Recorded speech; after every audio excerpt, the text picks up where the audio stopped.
Welcome to the Total CEO podcast, where we talk about connecting, empathizing, and optimizing your life, your teams, and your ROI. I'm Sharon Kuhn. Joining me today is Brian Dumford, founder of Catapult Human Resource Consulting.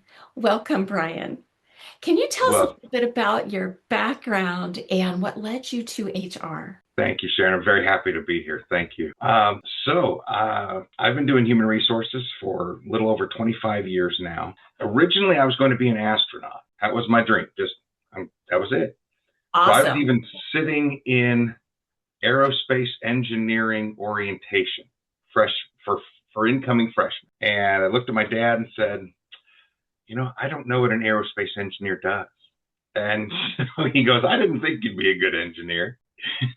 so we said, what do I do well? And he said, how about communication? So I got into interpersonal and public communication, which led to a position, and it was called a practicum. So with GE aircraft engines in Fort Wayne, Indiana.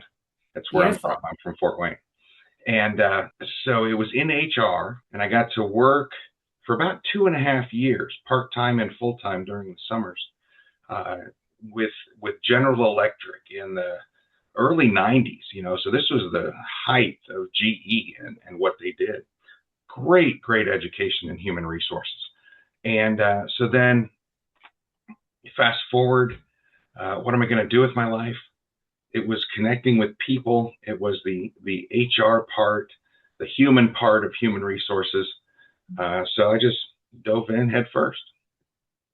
That is awesome. From astronaut to awareness that you were built to connect with people.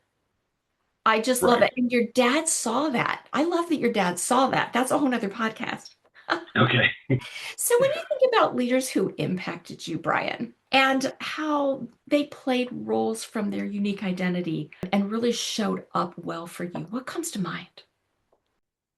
I have been blessed to work for some really great people, and even folks that I didn't connect with as well as others. I've learned great things from them. So I always try and be aware. Aware is something that has just a theme that's played through my life. So I'm going to pick up little nuggets from everybody.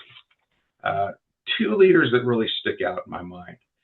So the first gentleman is Dennis Roars, and he was the HR director at Fort Wayne Metals, and I was so blessed to be able to work with him. He told me one time he made a conscious choice every day to not bring his personal life into the team or into let it affect the team. And it manifested itself with Dennis would walk in and he'd have a smile on his face and he would greet people and the room would brighten up. I mean, Dennis just exuded joy. He just loved life. But there were some times too that he would come in, say hi, and go in and shut the door in his office. And he'd be in there for a while. And he told me later, he goes, those were times when I was dealing with. He had some personal thing going on, and he knew he could not. He did not want to bring that to the team or let that affect the team. Right. So he kept it boxed off. And he explained to me the intentionality of doing that. And I have definitely tried to do that in my career, but I have failed miserably compared to how Dennis did it. He was a master of Well, that is that. fantastic. I love you're bringing out the aware. And it makes me think about how often we hear, so let's kind of like kick this back and forth for a minute. So often we hear bring your whole person to work. Well, we do want people to know that we care about them as a whole human being, but that doesn't mean that their problems should impact the team. And so it sounds like Dennis knew that, but he literally knew how to operate in an integrated way. Integration is big for me, right? Where people are aware they're not dissociating from something, but they are setting it aside for the greater good. And they're bringing their best self to their team for that impact. And yet, what else stands out to me is the awareness and being integrated and knowing how to do that. But also, he trusted you. He trusted you to tell you that. So that speaks a lot about you and about him, that he was able to trust his people, protect them in a way from his own stresses, and bring his best self to them. That's a great leader, and we can only strive for it. If he were talking, he'd probably say, well, I don't think I did it as well as maybe you thought I did it, but I'm glad you think I did. I mean, that's the way we think about ourselves, right?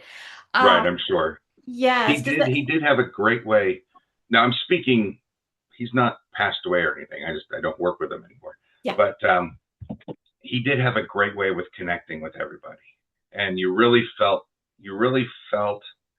that you had his attention Mm, when I sat down and talked to him.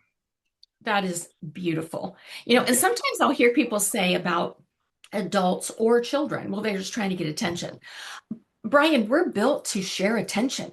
That is what we're built for. And I Yeah. promise you, if we give people the right kind of attention, they really show up in full talent engagement. It is Right. huge. That's beautiful. Do any other leaders come to mind? There's another gentleman that I work with. His name is Seth Nash, but he would really look at the whole person Mhm. and would surprise me periodically. If we were having a performance issue with an employee, I would, as HR, think about what we can do to help this person, or how do we affect this performance issue, and how do we change that.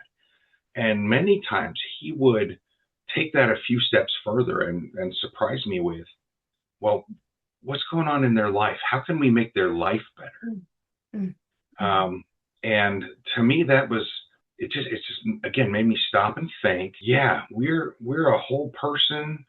We should bring our whole person to work, exactly. But Seth, he really would just look and say, how can we make that whole person healthy? Mm. Which I think was just, it's a good reminder for me I love it. I to love it. make sure we're connecting Yeah, the whole person. absolutely. Connecting with our people helps them literally connect. It literally changes the chemistry in the brain so that their whole brain will work together. I mean, that's kind of a whole nother episode too, like how that all works, that we actually activate chemistry in one another's, physical, our biology is actually shifting in chemistry when people feel safely connected with the goods, the bads, and the uglies, right? It's just that we're understood for intention and we're understood for the whole picture. Even if we don't explain the whole picture, people have an empathetic ability. Great leaders have a healthy empathetic ability, which makes me think about, healthy systems. You've spent years helping organizations develop people and systems. What patterns do you see when leaders become disconnected from who they are at their best? There are reasons we do things, right? And so these are the systems we put into place. You could call them your processes, Mhm. and they're meant to perform a certain function, right?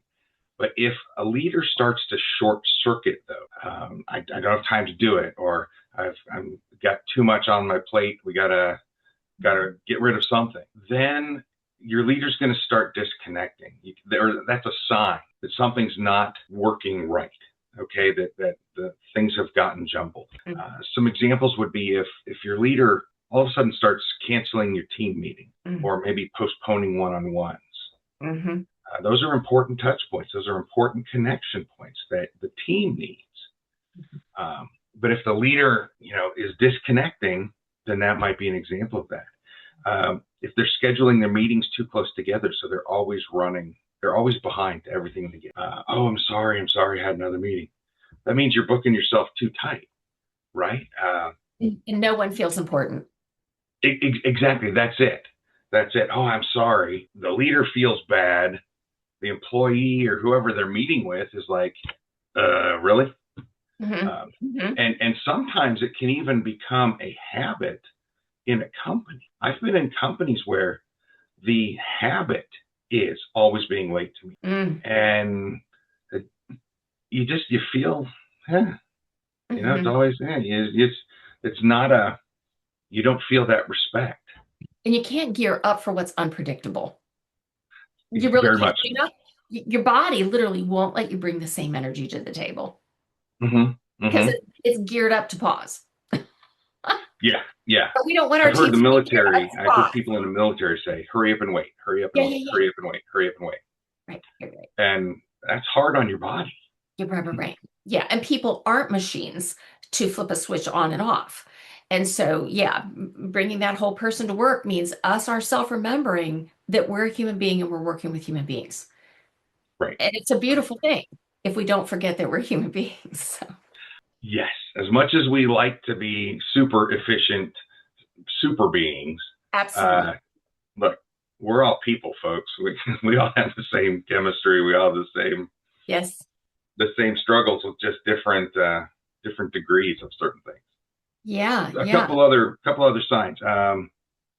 If you're if a leader is asking team members to perform tasks, like they're delegating work at the very last minute, and it's Oh, always a hurry up, then that leader is you can say they've lost control, they're out of control.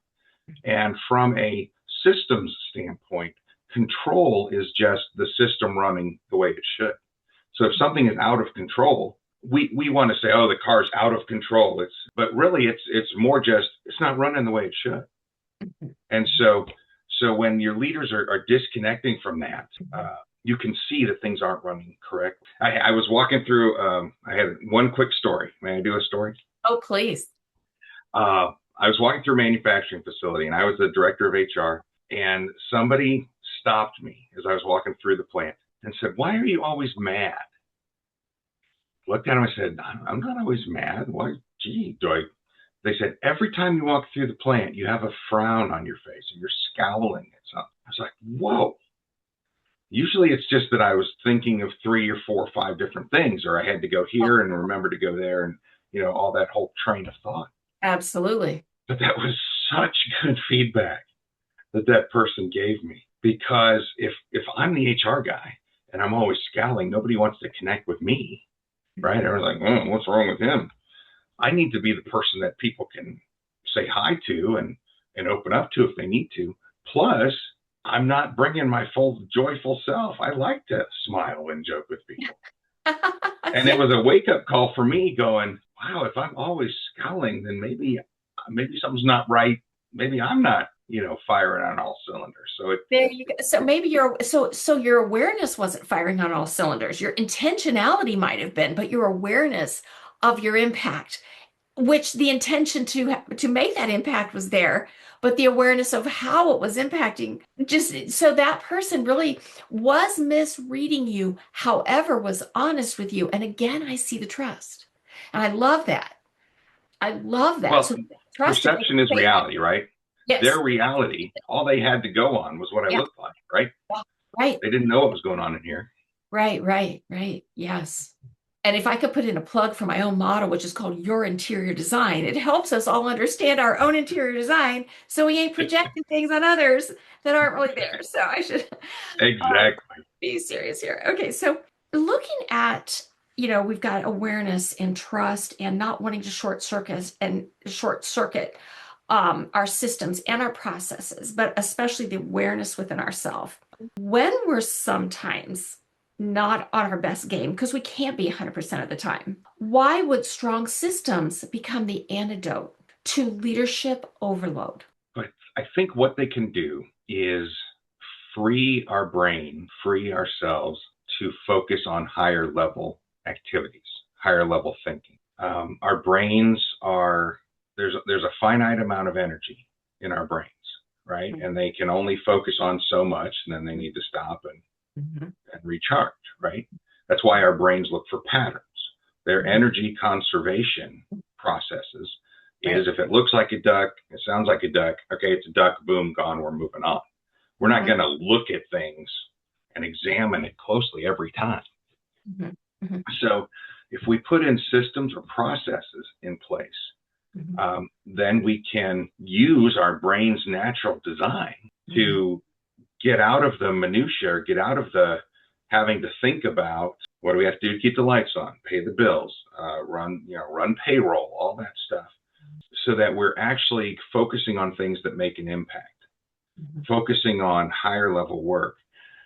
I heard a quote from the former CEO of Correct Craft Boats. His name's Bill Jurgen. And he said, activity does not equal results. I love that. Right. Oh, that's so good. Yeah, we Oh, can all be busy. We all know how to be busy. right. But unless you're working on something that's going to have an impact, going to move something forward, make a change, then why are you doing it? Yeah, So if absolutely. we can free ourselves up to focus on those impacts, those things that are going to impact, that's great. And that's where I think the systems will help a leader to be able to be in that headspace more often. Would you like to speak to AI supporting the human being, not replacing it, not replacing us, not replacing them, not replacing employees, as much as supporting the leader's systems and supporting the employees' systems? One thing that I found about my leadership was when I'm in a meeting, I want to be 100% present in that meeting. And so I would forget to take notes. Okay, we decide on things, we'd work through things. All right, here's what we're going to do next. Here's what we're going to do next. You're going to do that, and that. Here's when we're going to do it. And then all of a sudden, I get to the end of the meeting. I'm like, I have no notes. So I learned that I have to have somebody take notes for me. So now, so there was a person that had to do that. Great. Now I can have AI do it. I can do it right on my phone, and it's the same function. It's just a different tool. Okay, so now instead of having that person that was typing up the summary and sending out the summary, now I can have AI do that, and that same person can actually be working on one of the things that we decided to do. Yes, yes, you can actually use their talent in a better way. Yes. Absolutely. Everyone can be Mhm. elevated. Yeah, that's what I love to see with AI is that we're not as afraid of it as we are embracing it to elevate all boats rise. And so AI can be a help. And how does asking for help actually strengthen leadership credibility rather than weaken it? Well, I'm glad you asked about that. So asking for help. If a leader asks for help from a position of intentionality, then that is going to show some vulnerability. It's going to show humility in that leader, that they realize I'm not the end all be all. And so that's going to help build that trust people have in that leader that, hey, they got the handle on things.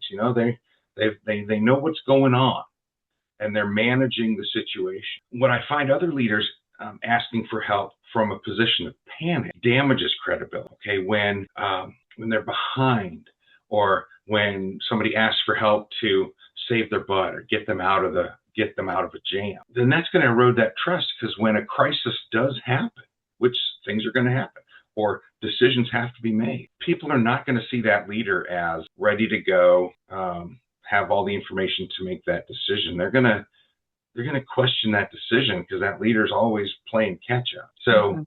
So I think when a leader can ask for help from a place of intentionality versus a position of panic, Yeah. you can see a big difference in how that impacts, number one, their leadership, but the trust and the reliance that people have, knowing that that person is somebody that's going to be able to get them through. And we've talked before about the neuroscience of that, right? How the dysregulation, the panic, the uneasiness, or any unpredictability is a contagion. And but the other contagion that is the groundedness, the steadiness, the connectedness, the interconnectedness with the self-awareness, and then the connection to our people, that contagion is just immeasurable on healthy thinking, healthy individuals for healthy collective for healthy ROI, right? And Well, and I think that's something that when I talk about Dennis Roars on how he was steady, right? And he was good to go. And so for us, we could rely on that rock. All right. yeah, We could rely on that foundation. And yes, so we could build our work on his foundation. And I thank him so much for being that kind of leader. that is awesome. Yeah, did I cut you off there? No, no, not at all. No, I love that because you've recently spoken for Northeast Indiana Human Resources and on the science of this, right? Do you want to speak to that Mhm. for a moment? The Uh, somatosensory things that are taking place hundreds of times per second within every human person that is in with impact, within the distance of being able to impact one another.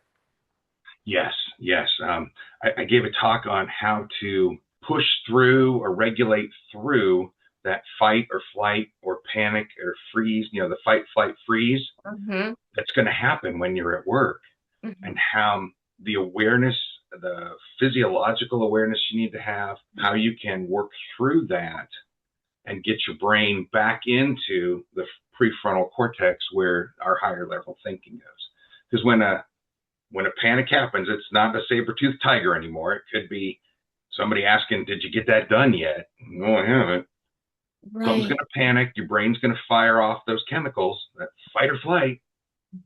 And you're going to have to work through that. If you've ever been in a situation and then you're driving home, right? And now you're replaying that in your head, or you're showering the next morning, you're like, if I'd have only said this and this and this, then Yeah. I would have won that argument 100%. That's right. That's an example of, all right, now we're back to thinking creatively Yes. with our prefrontal cortex, Right. and not to win the fight or win the argument, but to get the better solution, Absolutely. right? Absolutely. And you know what I love about the leader that is willing to ask for help? Sometimes it doesn't come in the word help, but it comes in inviting employees to weigh in.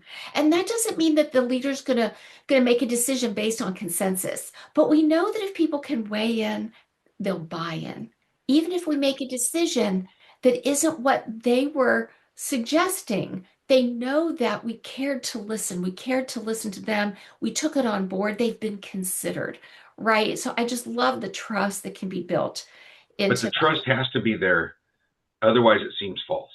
If Absolutely. the trust is not Yeah. there, Mhm. then it's just lip service that an employee feels the leader is just doing it for show. Yeah. Yeah. And that is very damaging. Very, very damaging. And people read it. They read it. They read it so fast. And They do. sometimes it takes extra work by the leader to build trust with the people who have been disillusioned by a different boss. Well, and if you trust can be lost so easily, and Yeah, it takes a lot to rebuild it. All right. absolutely. Yeah. And employees are giving I, their lives to us. So, what's a great first step that a leader can take toward being grounded, being steady, so that they know that they're really having their impact, making the impact that they want to make on their teams? What's a first I step think they can take? yes. I think the thing comes back to awareness, right? What are the systems? What are the processes that are functioning right now that you're using in the middle right now? And even just make a list of them and say, what's one thing I can change? Because unless you change something on the front end, the outcome's not going to. There's not going to be a change. You have to make some little step. So whether it's do I take the 5 minutes every day to plan? I don't know. I mean, or maybe not that. Let's just first Yeah, inventory what you're doing, yeah. And because it that's might the be first step. You 5 minutes. can't change something unless you know that it's there. We So can't we can't really make an impact on our people and our systems if we're not present and self-aware enough that we can focus and really have that integration. You know, our mind is integrated, our emotions are integrated, our behavior is grounded, and from that lens, we can look at what we have in our systems, what we have in our people, and then pull that together for the greater good of yes, all those things, meaning that that ROI is really going to benefit because everyone. when everything is functioning together or functioning relatively well, because there's going to be things go out of whack, but when the total person is there bringing their total best self, you're going to see that ROI. That's where the impact, that's the results, instead of just the activity, finding those results. And I love that because that's the total CEO. And you and I know that what that means is connect, empathize, and optimize, right? With your life, your team, and your ROI. So thank you so much for being with me today, Brian. And you're going to come back, right? Yes, please. Yes, we're going to come back and talk about trust and building trust in the workplace. Yes. And thank you so much. This has been great. Sharon, thank you. I've really enjoyed it.